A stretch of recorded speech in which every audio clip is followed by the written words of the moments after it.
They say that the walls of the imperial palace kept secrets, but with Caligula, it was not necessary to spy. The screams, nervous laughter, and the neighing of a horse from the dining room were part of the show. This was no ordinary emperor. He was the only one capable of dining with senators, stroking his horse as if it were his lover, and ordering an execution before dessert. Behind closed doors, Caligula turned the palace into his private playground, banquets that ended in power games where he was judge, god, an executioner, and a throne from which he did not rule, but rather hallucinated. And if this seems exaggerated to you, wait until you see what he did with Neptune. Subscribe before Caligula names you console or dessert, and stay until the end, because what he did with his sister is going to leave you looking strangely at your family tree. And of course, if Caligula treated senators like toys, what could you expect him to do with his horse? Incitatus was no ordinary animal. He had his own marble house, dedicated servants, and ate oats mixed with gold flakes. But the most mind-blowing thing, and it is no joke, is that Caligula tried to name him consul of Rome. It was a monumental mockery of the Senate, or simply the result of a mind that had already galloped unchecked through the meadows of delirium. According to some historians, Caligula was not as crazy as he seemed. He was executing an act of public humiliation, demonstrating that his horse was more worthy of governing than the senators. What no one knows is if Incitatus voted for or against the laws, or if he simply kicked the ground when he did not like something. The fact is that while the citizens wondered if this was real, Caligula was already planning his next move, one that would bring humiliation to the body.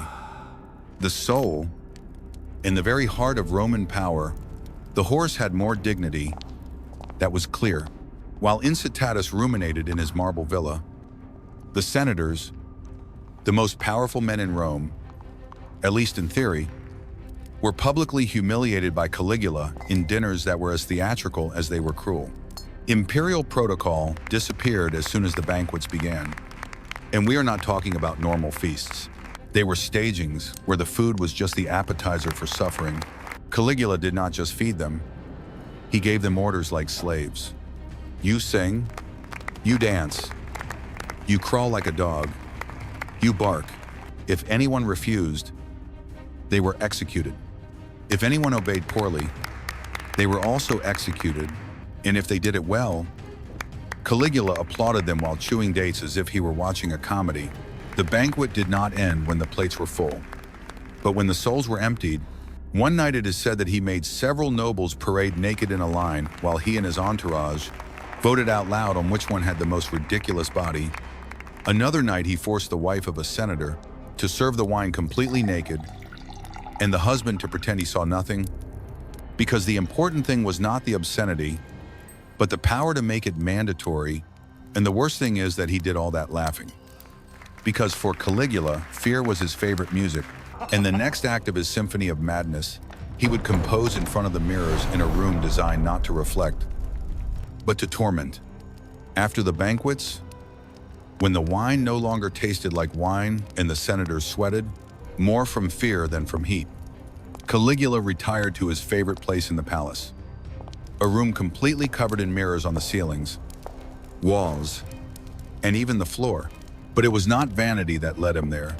It was absolute power reflected to infinity. In that room, meetings were not held. Rituals of dominance were held, carefully choreographed orgies, where nothing was casual and no one was really invited, only forced. Caligula placed himself in the brady center like a sickly sun surrounded by bodies spinning around him. Sometimes he chose slaves, sometimes senators, sometimes their wives, sometimes the wives of others, and other times the wives of everyone at the same time. But the most disturbing thing was not what he did, but who had to watch. On more than one occasion, he ordered the husbands to witness everything without blinking, and then to applaud. Some cried, others pretended to laugh.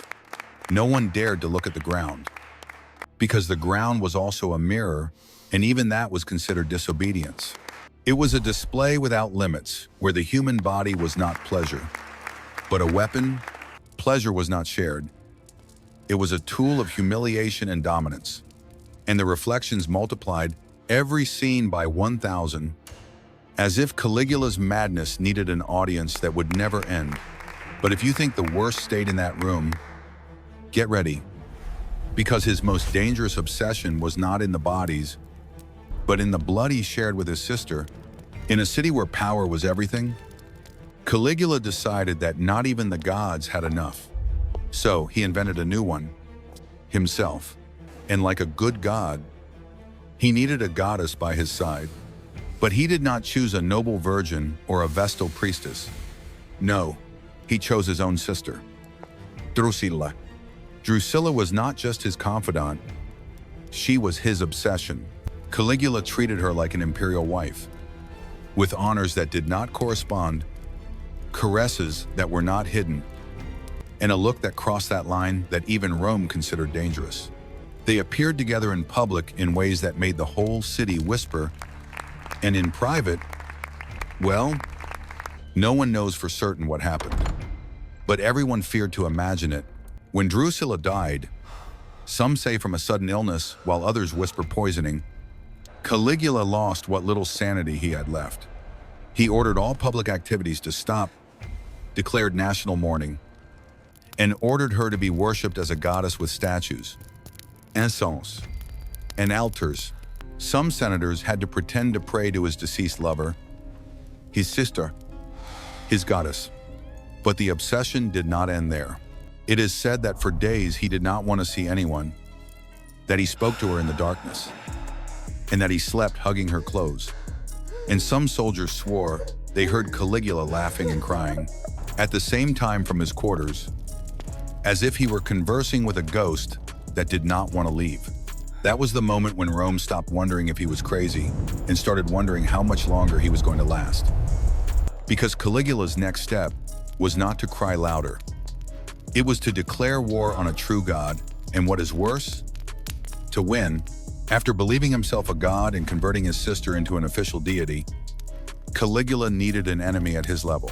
The Germans, the Parthians, the Senate, no, that was too earthly. He wanted to face someone who could not respond, but whom everyone feared. And so it was that Caligula declared war on Neptune, the god of the sea. He organized a military campaign toward the coasts of Gaul, as if he were going to invade Britannia. Armed troops, catapults, banners, everything seemed like a serious operation until they reached the shore and the battle against the waves began. He ordered his soldiers to charge against the water, to drive their spears into the sea, and to shout as if they were facing an enemy legion. Some tried to hide their shame, others simply obeyed, splashing and throwing projectiles at the waves. The emperor observed them from his portable throne with a golden crown, a purple cape, and dry feet. Of course, and when they won, Caligula gave them the final order: collect the shells. They are the spoils of the enemy. Yes, Roman soldiers picking up shells and seaweed as war booty. They kept them in sealed chests, and Caligula exhibited them in Rome as proof of his victory against Neptune himself. It was a clear message. Not even the gods were safe from his madness. But what came next was even more disturbing, because if he had already faced the sea, now he was going to mess with Roman morality itself. Marriage, family, and desire. In Rome, marriage was a sacred, political, and economic contract. For Caligula, it was more like a board game, where he always threw the dice and changed the rules halfway through the match. He had at least 4 official wives, but the scandalous part was not the quantity, but the way he obtained them. If he saw a woman he liked at a party, he pointed his finger at her and immediately ordered her to be taken. If she was married, even better. If her husband was a senator, better yet. Because Caligula's true pleasure was not desire, it was the power to snatch everything away from you in front of everyone. One of them, Livia Orestilla, he snatched in the middle of her wedding, just after she said "I do," but not to him. Caligula interrupted the ceremony and took her away, saying, "What nature has joined, let Caesar not separate unless he feels like joining it with himself." He kept her for a few days, abandoned her, and then ordered her to return to her husband. But since he no longer liked how the husband looked at him, he also ordered his execution just like that. Out of retroactive jealousy, another of his wives, Caesonia, attracted him because of her vulgarity. She went half naked through the palace, and Caligula boasted of having possessed her before she had even combed her hair. He showed her naked to his guests and said, "Have you seen a more beautiful mother?" Because yes, he got her pregnant, and according to malicious tongues, he tried to raise his daughter as a miniature version of himself. For him, love was not a feeling. It was a spectacle, and we were all invited. Although no one wanted to attend, Caligula's madness knew no limits, and his relationship with reality was increasingly blurry. History tells that on one of his most delirious nights, the emperor announced that he would marry the moon.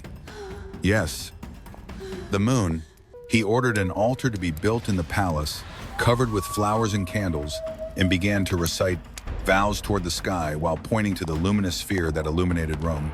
His courtiers, trapped between fear and disbelief, did not know whether to laugh or flee, but Caligula did not stop there. He began to build a harem not only with mortals, but with statues of gods and goddesses from the Roman pantheon. He said they were his eternal wives, and he visited them in their quarters, talking to them, kissing them, and sometimes ordering food to be placed on the table for them. This mixture of theatricality, obsession, and madness reached a level that surpassed any Greek tragedy script, because in his mind he was a god who could wed the moon and have an immortal harem. But while Caligula played at being a god on earth and in heaven, Rome began to crack. His erratic behavior created enemies in every corner of the empire, and the shadow of treason began to grow. When a man begins to see enemies in every shadow, the end is near. Caligula left the arrogant young man behind to become a paranoid tyrant.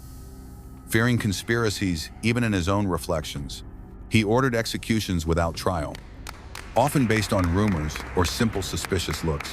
Some say he ordered the death of those who did not applaud loudly enough in the theater. Others say he tortured senators just for imagining they thought ill of him.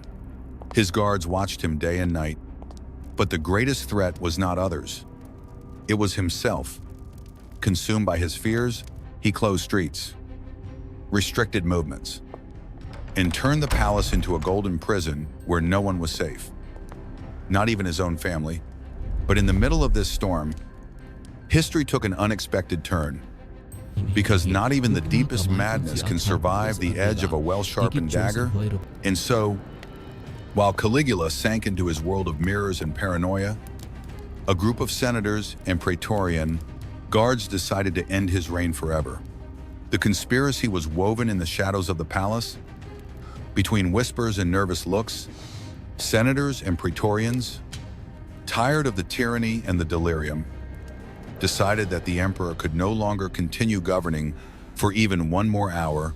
In March of the year 41 after Christ, while Caligula walked through a corridor of the palace, greeting his subjects with that disturbing smile, a group of conspirators attacked him mercilessly.